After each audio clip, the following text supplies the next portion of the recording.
എല്ലാവർക്കും നമസ്കാരം. നമ്മൾ പൊതുവേ ഈ ആത്മീയപാതയിൽ സഞ്ചരിക്കുന്ന ആളുകൾ പൊതുവേ കുറച്ച് യാത്രയൊക്കെ ചെയ്യാൻ ആഗ്രഹിക്കുന്ന ആൾക്കാരായിരിക്കുള്ളൂ. പൊതുവേ ഞാൻ കണ്ടേക്കുന്നവരൊക്കെ യാത്ര ചെയ്യാൻ ഭയങ്കര ഇഷ്ടമുള്ളവരാണ്. അപ്പോൾ യാത്രകൾ മാക്സിമം ചെയ്യുക എന്നുള്ളതാണ്.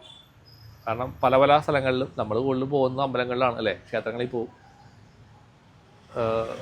ഓരോരോ തമിഴ്നാട്ടിൽ അല്ലെങ്കിൽ നോർത്ത് ഇന്ത്യ പല സ്ഥലങ്ങളിൽ നമുക്ക് പോകാം. ഒരുപാടുണ്ട് കാണാനായിട്ട്. തമിഴ്നാട്ടിലാണെങ്കിൽ നമ്മൾ കാഞ്ചീപുരത്തേക്ക് പോയി കഴിഞ്ഞാൽ ഇഷ്ടംപോലെ അമ്പലങ്ങളുണ്ട്. അതുപോലെ തന്നെ തിരുവണ്ണാമല ആ സൈഡിലോട്ട് പോയി കഴിഞ്ഞാൽ അവിടെയുണ്ട് ക്ഷേത്രങ്ങൾ. പഞ്ചഭൂതങ്ങളുടെ അമ്പലങ്ങളുണ്ട്. കുംഭകോണം, മയിലാടുതുറൈ, അങ്ങനെ ഒരുപാട് ഏരിയാസ് ഉണ്ട്. അമ്പലങ്ങളുടേതായിട്ടുള്ള ഒരുപാട് സെൻറ്റേഴ്സ് ഉണ്ട് തമിഴ്നാട്ടിൽ. അപ്പോൾ ഇതൊക്കെ നമുക്ക് പറ്റാവുന്നത്രയും നിങ്ങൾ യാത്രകൾ ചെയ്യാം. അപ്പോൾ ഞാനും അതുപോലെ തന്നെ യാത്രകളുടെ ഒരു പ്ലാനിങ്ങിലേക്ക് ചെയ്യാൻ വേണ്ടി നിൽക്കുകയാണ്. അപ്പോൾ ഇപ്പോൾ ഈ ചൂടിൻ്റെ ഒരു സമയം കൊണ്ടാണ് അധികം യാത്ര പോകാത്തത്. കാരണം നല്ല ചൂടാണ്. ചൂട് കഴിഞ്ഞ് മഴയൊക്കെ ആയിക്കഴിഞ്ഞ് കഴിഞ്ഞാൽ പയ്യെ യാത്രകളിലേക്ക് തിരിയണമെന്ന് ആഗ്രഹിക്കുന്നത്. അത് മിക്കവാറും ക്ഷേത്രങ്ങളാണ്. അപ്പോൾ ഞാൻ പറഞ്ഞു വന്നതെന്നറിയോ, ക്ഷേത്രങ്ങളിലേക്ക് പോകുമ്പോൾ നിങ്ങൾക്ക് പോകാൻ പറ്റിയ ചില കുറേ സ്ഥലങ്ങളുണ്ട്. അതായത് പണ്ടുണ്ടായിരുന്ന കുറേ സിദ്ധന്മാരായിട്ടുള്ള ആളുകൾ, അവരുടെ ജീവസമാധി എന്ന് പറഞ്ഞാൽ നിങ്ങൾക്ക് അറിയാമല്ലോ. അതായത് അവർ മരിച്ചു കഴിഞ്ഞാൽ സമാധിയാകുക എന്നുള്ള പറയുക. അവർ സമാധിയായ സ്ഥലം അതുപോലെ അടക്കം ചെയ്യുന്നൊരു സ്ഥലമുണ്ട്. നേരെ താഴോട്ട് എന്തൊക്കെയോ കുറേ ഭസ്മൊക്കെ ഇട്ടിട്ട് എന്തൊക്കെയോ ഒരു പ്രോസസ് ഉണ്ടത്. കർണോട് കൃത്യമായിട്ട് പറഞ്ഞു തരാനായിട്ട് പിന്നെ വായിച്ചിട്ടുണ്ട് ഞാൻ. അപ്പോൾ അവരതിനകത്തേക്ക് ഇരിക്കുന്ന പോലെ തന്നെ സമാധി ആയിട്ട് അങ്ങനെ ഇരുത്തിയാണ് അവിടെ. എന്നിട്ട് അതിൻ്റെ മുകളിൽ അത് വെച്ച് കെട്ടിയിട്ട് ഒരു തറ പോലെയൊക്കെ ഉണ്ടാക്കിയിട്ട് സമാധി സ്ഥലമായിട്ട് അവിടെ വെക്കുന്നു. അപ്പം ഞാൻ ആദ്യം എൻ്റെ ഒരു ധാരണ, പണ്ട് ഈ ആളുകളൊക്കെ മരിച്ചു കഴിഞ്ഞാൽ പിന്നെ നെഗറ്റീവാണല്ലോ. അപ്പോൾ ഇവരുടെയൊക്കെ ഇങ്ങനെ ഈ മറവ് ചെയ്യുന്ന സ്ഥലത്തേക്ക് നമ്മൾ ചെന്നാൽ നെഗറ്റിവിറ്റി അല്ലേ ഉണ്ടാകുക എന്നൊരു സംശയം പണ്ട് എനിക്കുണ്ടായിരുന്നു. ഇപ്പോഴല്ല കേട്ടോ, കുറേ കാലം മുന്നേ. പക്ഷേ അത് ഞാൻ എൻ്റെ ആ ഒരു തോന്നൽ മാറിയത് ആദ്യമായിട്ട് ഞാൻ ശ്രീനാരായണ ഗുരുവിൻ്റെ സമാധി പോയി, നമ്മുടെ കേരളത്തിൽ. അതാണ് ആദ്യമായിട്ട് ഞാൻ കാണുന്ന സമാധി. ഇപ്പോഴൊന്നുമല്ല, കുറേ കൊല്ലം മുന്നേ. അപ്പോൾ ഗുരുവിൻ്റെ അവിടെ പോയപ്പോൾ ഇതേപോലെ അവിടെ ചെന്നപ്പോഴാണ് ഈ സമാധി സ്ഥലത്തിൻ്റെ വൈബ്രേഷൻ എനിക്ക് മനസ്സിലായത്. എനിക്ക് നേരത്തെ മുതൽ തന്നെ, ചെറുപ്പം മുതൽ തന്നെ ഈ എനർജിയുള്ള സ്ഥലങ്ങൾ, വൈബ്രേഷനുള്ള സ്ഥലങ്ങളൊക്കെ കണ്ടാൽ എനിക്ക് വേഗം മനസ്സിലാവും. അവിടെ ചെന്ന് ആ സ്പന്ദനം എനിക്ക് കിട്ടും. അത് നേരത്തെ ഉണ്ട്, ചെറുപ്പത്തിലുണ്ട്. ഇപ്പോഴും ഞാൻ ഓർക്കുന്നത് തൃശ്ശൂർ നമ്മുടെ മൃഗശാലയിൽ പോയപ്പോൾ അവിടെ, അന്നൊന്നും ഞാൻ റെക്കൊന്നും പഠിച്ചിട്ടൊന്നുമില്ല, അതിന് മുമ്പാണ്. അവിടെ ഇങ്ങനെ നടന്ന് നമ്മൾ ലാസ്റ്റ് ഇങ്ങനെ കറങ്ങി വന്ന് പാമ്പിൻ്റെ ഇതൊക്കെ കണ്ടിട്ട് ഇങ്ങനെ ഇറങ്ങി വന്ന സ്ഥലമുണ്ട്.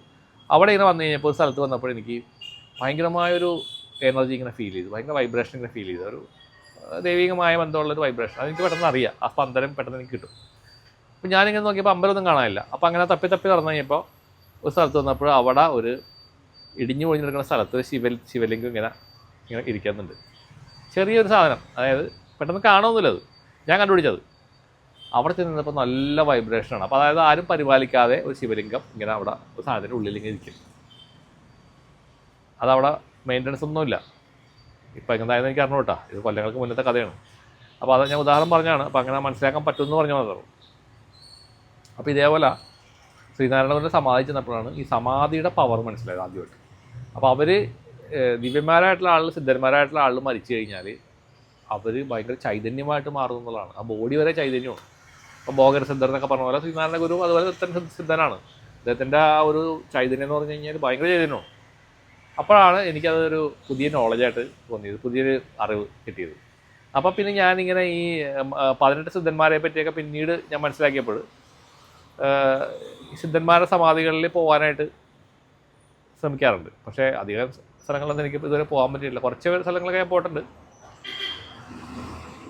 അതിനകത്ത് നല്ലൊരു എക്സ്പീരിയൻസാണ്. ഈ നമ്മൾ തിരുവണ്ണാമലയിൽ ഞാൻ ഒരു 3-4 പ്രാവശ്യം പോയിട്ടുണ്ട്. തിരുവണ്ണാമല ക്ഷേത്രത്തിൽ അവിടെ ഇതുപോലെ തന്നെ ഒരുപാട് സിദ്ധന്മാരുണ്ട്. ആ മലയുടെ ചുറ്റും പല സ്ഥലങ്ങളിലും സമാധികളുണ്ട് അവരുടെ. അപ്പോൾ അവിടെ ഒരു വിശറി സ്വാമി എന്നൊക്കെ പറഞ്ഞിട്ട് ഇപ്പോൾ ഓർക്കുന്നുണ്ട്. ആ പേര് ഇപ്പോഴും എനിക്ക് ഓർമ്മയുണ്ട്. വിശറി എന്നുള്ള സാധനത്തിൻ്റെ പേരായിട്ട് പെട്ടെന്ന് ഓർമ്മ വന്നു. അങ്ങനെ 2 പേരുടെ സമാധി അവിടെ സ്ഥലത്തുണ്ട്. അവിടെ ഞാൻ പോയായിരുന്നു.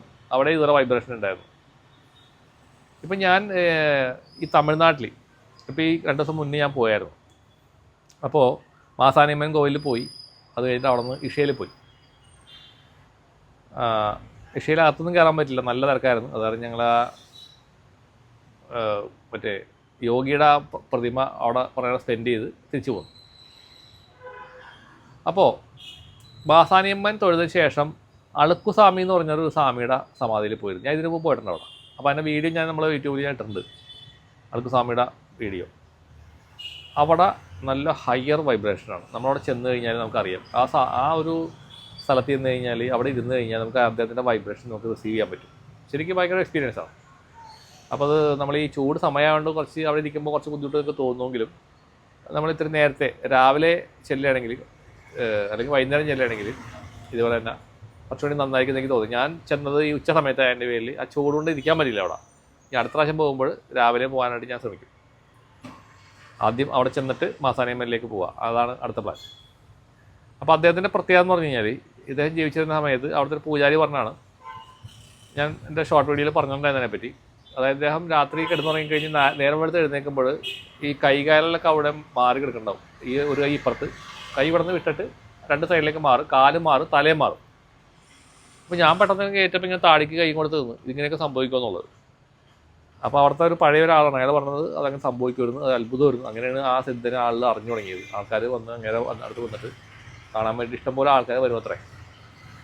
അത് കഴിഞ്ഞ് ഇദ്ദേഹം എഴുന്നേക്കുന്ന സമയത്ത് എല്ലാ ഭാഗങ്ങളും വന്ന് കൂടിച്ചേരുമെന്നാണ് പറയണത്. പെട്ടെന്ന് കേൾക്കുമ്പോൾ നിങ്ങൾക്കും ഒരു പരിഹാസം നമ്മുടെ മുഖത്ത് വരും. പക്ഷേ സിദ്ധന്മാർക്ക് ഇതെല്ലാം ഇതിൻ്റെ അപ്പുറത്തേ പറ്റുമെന്നുള്ളതാണ് ഞാൻ പറഞ്ഞു കേട്ടേക്കുന്നത്. നമ്മൾ ലോജിക്കായിട്ട് ചിന്തിക്കുമ്പോൾ നമുക്കത് അത്രയും കണ്ട് ഉൾക്കൊള്ളാനായിട്ട് ഇത്തിരി ബുദ്ധിമുട്ടുണ്ട്. എന്നിരുന്നാലും ഞാൻ ആ നോളജ് കിട്ടിയ നോളജ് ഷെയർ ചെയ്യുന്നത് മാത്രമേ ഉള്ളൂ. നിങ്ങൾക്ക് വേണമെങ്കിൽ വിശ്വസിക്കാം, അത്രേ ഉള്ളൂ. എനിവേ അവിടെ നല്ല വൈബ്രേഷൻ ഉണ്ട്. മെഡിറ്റേഷൻ ചെയ്യണ 2 സ്ഥലങ്ങളുണ്ട് എൻ്റെ ഉള്ളിൽ. അദ്ദേഹത്തിൻ്റെ സമാധിയുടെ ഇപ്പുറത്ത് തന്നെ വേറൊരു മെഡിറ്റേഷൻ റൂമുണ്ട്, പിന്നെ വലിയൊരു ഹോൾ പോലെ ഉണ്ടാക്കിയിട്ടുണ്ട്. അപ്പോൾ അവിടെയൊക്കെ പോയിട്ട് നമുക്ക് മെഡിറ്റേഷൻ ചെയ്യാം. അത് നല്ല എക്സ്പീരിയൻസ് ആണ്. പക്ഷേ ഇതിൻ്റെ പുറകെ ഒരു കാര്യം ഞാൻ ഷെയർ ചെയ്യാൻ ആഗ്രഹിക്കുന്നു. അത് കൂടി പറയാനാണ് ഈ വീഡിയോ. ഇപ്പോൾ അളുക്കുസ്വാമിയുടെ അവിടെ ഓക്കെ, നമുക്ക് കുഴപ്പമില്ല. പക്ഷെ അത് കഴിഞ്ഞിട്ട് ഞങ്ങൾ മറ്റേ ആനമലയുടെ അവിടെ നിന്ന് ലെഫ്റ്റ് പോയിട്ട്, എൻ്റെ പേര് ഞാൻ മറന്നുപോയി, ഒരു വലിയൊരു കുന്നിൻ്റെ മുകളിൽ ഒരു അമ്പലമൊക്കെ ഉണ്ട്. അങ്ങനെയൊന്നും പോയില്ല, താഴെ ഒരു സമാധി ഉണ്ട് വേറെ ആളുടെ, അവിടെ ചെന്നു. അപ്പോൾ അവിടെ ഒരു 2 പേരുടെ സമാധികളുണ്ട്. 2 പേരുടെ ആളുടെ പേര് ഞാൻ മറന്നുപോയി. ഇവരുടെ എല്ലാം പേര് പെട്ടെന്ന് പറയാൻ കിട്ടുന്ന പേരുകളല്ല. അപ്പോൾ ഫസ്റ്റ് സമാധി ഓക്കെ ആയിരുന്നു. ആ ചെന്നപ്പോൾ ഈ വൈബ്രേഷൻ എനിക്ക് കിട്ടി, നല്ല വൈബ്രേഷൻ കിട്ടി അവിടെ. അദ്ദേഹത്തിൻ്റെ മെതിയുടെയൊക്കെ അവിടെ വെച്ചിട്ടുണ്ട്. അദ്ദേഹം ഒരു 20 വർഷം മുന്നും സമാധിയായ ആളാണ്, അതിന് കാലമൊന്നായിട്ടില്ല. അത് കഴിഞ്ഞ് അവിടെ അപ്പുറത്ത് പുറത്ത് വേറെ സമാധി ഉണ്ടെന്ന് അവിടെ ഉള്ള ഒരാൾ പറഞ്ഞപ്പോൾ അങ്ങോട്ട് പോയി. ആക്ച്വലി അവിടെ ആരും ഉണ്ടായിരുന്നില്ല, ഒരു തിരക്കുണ്ടായിരുന്നില്ല, വിജനമായിട്ടുള്ളൊരു സ്ഥലമായിരുന്നു. പക്ഷെ അവിടെ കുറേ മരുന്ന് നിർമ്മിക്കുന്ന സംഭവങ്ങളുണ്ട്, മരുന്നുണ്ടാക്കുന്നുണ്ട്, പച്ച മരുന്ന് ഉണ്ടാക്കുന്നുണ്ട്, പല പല മെഡിസിൻസ് ഉണ്ടാക്കുന്നുണ്ട്.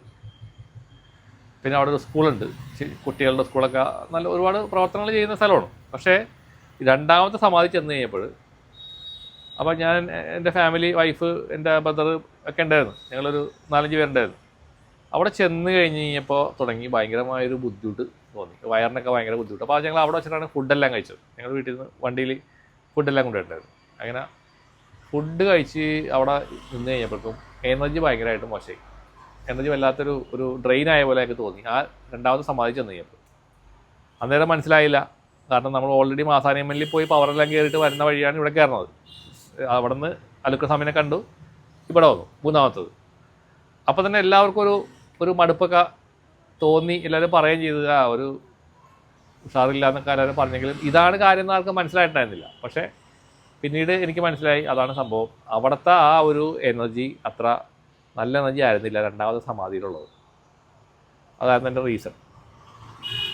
പിന്നീട് ഞങ്ങൾ ഇഷയിൽ പോയി കഴിഞ്ഞപ്പോൾ അവിടെ ചെന്നപ്പോൾ വലിയ കുഴപ്പമില്ല തോന്നിയില്ല, കുഴപ്പമില്ലാണ്ട് മടങ്ങി വന്നു, പ്രശ്നമൊന്നും ഉണ്ടായില്ല. പക്ഷെ എന്നിരുന്നാലും നിങ്ങൾ ശ്രദ്ധിക്കണം, ഈ അതേപോലെ വൈബ്രേഷൻ കുറഞ്ഞ സ്ഥലങ്ങളിലേക്ക് പോകാതിരിക്കുക. കാരണം അവിടെ പ്രോപ്പറായിട്ടുള്ള രീതിയിൽ അതിൻ്റെ മെയിൻ്റനൻസ് കാര്യങ്ങളും ഒക്കെ ചെയ്യാത്ത സ്ഥലങ്ങളുണ്ടാവും. അപ്പോൾ നമുക്ക് പറയാൻ പറ്റില്ല അവിടെ എന്തെല്ലാം എനർജി ഉണ്ട്, വേറെ എന്തെങ്കിലും അൺവാണ്ടഡ് എനർജി ഒക്കെ ഉണ്ടാകുന്ന നമുക്ക് പറയാൻ പറ്റില്ല. എൻ്റെ ഒരു എക്സ്പീരിയൻസാണ് ഞാൻ പറയണത്. അപ്പോൾ അതുകൊണ്ട് നിങ്ങൾക്കും ഇപ്പോൾ എക്സ്പീരിയൻസ് ഉണ്ടായേക്കാം. അതുപോലെ ഈ ചൈതന്യം കുറഞ്ഞ അമ്പലങ്ങളിൽ പോകുമ്പോൾ ഇതേ അവസ്ഥ ഉണ്ടാവും, എനിക്കുണ്ടായിട്ടുണ്ട്. ചൈതന്യം കുറഞ്ഞ അമ്പലം വ്യക്തം ശരിക്കും പൂജകളും കാര്യങ്ങളൊന്നും ചെയ്യാത്ത സ്ഥലങ്ങൾ. അപ്പോൾ അവിടെ വേറെ എനർജീസ് കയറിയിരിക്കും സ്ഥലങ്ങളിൽ. നമ്മൾ ചെല്ലുമ്പോൾ അവർ നമ്മളെ അറ്റാക്ക് ചെയ്യും. നമ്മൾ ഇത്തിരി സ്പിരിച്വൽ സംഭവമുള്ള ഒരാൾക്കാരാണ്, അല്ലെങ്കിൽ ഇത്തിരി സ്പിരിച്വാലിറ്റി ഉള്ള ആൾക്കാർ, ഇത്തിരി നമ്മുടെ അവേക്കൺ ആയിട്ടുള്ള ആൾക്കാർ, അല്ലെങ്കിൽ അതേപോലെ ലൈറ്റ് ബോഡിയൊക്കെ ഇത്തിരി ആക്റ്റീവായ ആൾക്കാരൊക്കെ ആണെങ്കിൽ ഉറപ്പായിട്ടും നമ്മൾ അറ്റാക്ക് ചെയ്യും. അപ്പോൾ ഇത് നിങ്ങൾ ശ്രദ്ധിക്കണം. യാത്രകൾ പോകുമ്പോൾ ശ്രദ്ധിക്കാനുള്ളൊരു പോയിൻ്റാണ് ഞാൻ ഈ പറഞ്ഞു തന്നത്, എൻ്റെ അനുഭവമാണ്. അതേപോലെ നമ്മൾ എവിടെ പോകുമ്പോഴും നമ്മൾ നോക്കണം ആദ്യം തന്നെ. അത് നിങ്ങളുടെ ഗൈഡുകളോട് നിങ്ങൾക്ക് ചോദിക്കാം അങ്ങോട്ടേക്ക് പോകണോ. ഇപ്പം ഞാനിത് ചോദിക്കാത്തതുകൊണ്ടാണ് എനിക്ക് വന്നാൽ പറ്റിയത്. നമ്മളത് യാത്ര ചെയ്യാനുള്ള ആഗ്രഹത്തിൽ കുറേ നാളായിട്ട് ഇവിടെ വീട്ടിൽ തന്നെ ഇരുന്നിട്ട് പെട്ടെന്നൊരു പോക്ക് പോയതാണ്. ഇടയ്ക്കൊരു നമുക്കൊരു ചേഞ്ച് വേണമല്ലോ. കാരണം എല്ലാ ദിവസവും ഞാൻ രാവിലെ മുതൽ വൈകുന്നേരം വരെ ഈ മഹാകാളി ഹിൽ എന്ന് പറഞ്ഞ് ഇവിടെ തന്നെ വീട്ടിൽ തന്നെ ഇരിക്കുകയാണ്. എങ്ങും പോകാൻ പറ്റുന്നില്ല, സ്ഥലത്ത് പോകാൻ പറ്റുന്നില്ല. അതാണ് അവസ്ഥ. അപ്പോൾ ഒരു ചേഞ്ച് ആവട്ടെ എന്ന് വെച്ചിട്ട് അങ്ങനെ പ്ലാൻ ചെയ്ത് ഞങ്ങൾ പോയതാണ്. അതുകൊണ്ട് അവിടെ അടുത്തുള്ള സ്ഥലങ്ങളെല്ലാം കാണാം എന്നുള്ള ലക്ഷ്യം വരും. വേറെ ഒന്നും ചിന്തിച്ചിട്ടില്ല അങ്ങോട്ട് പോയത്. പക്ഷേ ചെന്നപ്പോൾ അവിടെ ഇങ്ങനൊരു അനുഭവം കിട്ടി. അപ്പോൾ ഇനിയുള്ള യാത്രകളിൽ നമ്മളത് ശ്രദ്ധിച്ചിട്ടേ പോകത്തുള്ളൂ എന്ന് ഉറപ്പിച്ചു. എനിവേ അത് ഒരു എക്സ്പീരിയൻസ് ആണ്, അതുകൊണ്ട് എനിക്ക് പറയാൻ പറ്റിയത്. നിങ്ങളങ്ങനെ പോകുമ്പോൾ ശ്രദ്ധിക്കുക, പവർഫുള്ളായിട്ടുള്ള സ്ഥലങ്ങളിൽ പോവുക. കൂടുതൽ ആളുകൾ വന്നു പോകുന്ന സ്ഥലങ്ങളാണെങ്കിൽ അവിടെ വലിയ കുഴപ്പമുണ്ടാവില്ല. ആളുകൾ കുറവുള്ള സ്ഥലങ്ങൾ, അതായത് ഭക്തന്മാരായിട്ടുള്ള ആളുകൾ അല്ലെങ്കിൽ അവിടെ വിസിറ്റേഴ്സ് കുറവാണെങ്കിൽ ഉറപ്പായിട്ടും നിങ്ങൾ ശ്രദ്ധിക്കണം. അവിടുത്തെ ചൈതന്യത്തിന് എന്തെങ്കിലും ഒരു അപാധ ഉണ്ടെന്നുള്ളത് മനസ്സിലാക്കണം. അതിപ്പോൾ അവിടെ ഞാനിപ്പോൾ പോയി, ഇനി ഞാൻ അങ്ങോട്ടേക്ക് പോവില്ല കേട്ടോ. അപ്പോൾ അതെനിക്ക് അതുകൊണ്ടാണ് അവിടെ ചൈതന്യ പ്രശ്നമുണ്ട്. രണ്ടാമത് നമുക്ക് പോകാനുള്ള തോന്നലില്ല, ഫീലിംഗ് ഇല്ല. പക്ഷേ ആൾക്ക് സമയത്തേക്ക് നമുക്ക് പോകാൻ തോന്നുന്നുണ്ട്, വീണ്ടും പോകാൻ തോന്നുന്നുണ്ട്. അതാണ്. അപ്പോൾ അതുപോലെ നിങ്ങൾ ശ്രദ്ധിക്കുക. അതേപോലെ സ്ഥലങ്ങളിലേക്ക് യാത്രകൾ പോവുക. അത് നല്ല എക്സ്പീരിയൻസ് ആയിരിക്കും നിങ്ങൾക്ക്. ഒരുപാട് അവിടെ നിന്നുള്ള ഒരുപാട് ബ്ലെസ്സിങ്സ് നിങ്ങൾക്ക് അവരുടെ അടുത്ത് കിട്ടും. അവിടെ ദൈവങ്ങളുടെ പ്രതിഷ്ഠ ഉണ്ടാവും, അതുപോലെ ഇതേപോലത്തെ സിദ്ധന്മാരായ ആളുകളുടെ പ്രതിഷ്ഠ ഉണ്ടാവും. അവരെയൊക്കെ പോയി കുറച്ച് നേരം ഇരിക്കുക, മെഡിറ്റേഷൻ ചെയ്യുക. നിങ്ങൾക്ക് അതിൻ്റേതായിട്ടുള്ള വളരെ മാറ്റങ്ങൾ ഉറപ്പായിട്ടും ഉണ്ടാവും. ഈ പഴനിയിൽ നമ്മൾ പോകുമ്പോൾ ഭോഗരമഹർഷിയുടെ സമാധി ഉണ്ട് അവിടെ നിങ്ങൾക്ക് പോവാം.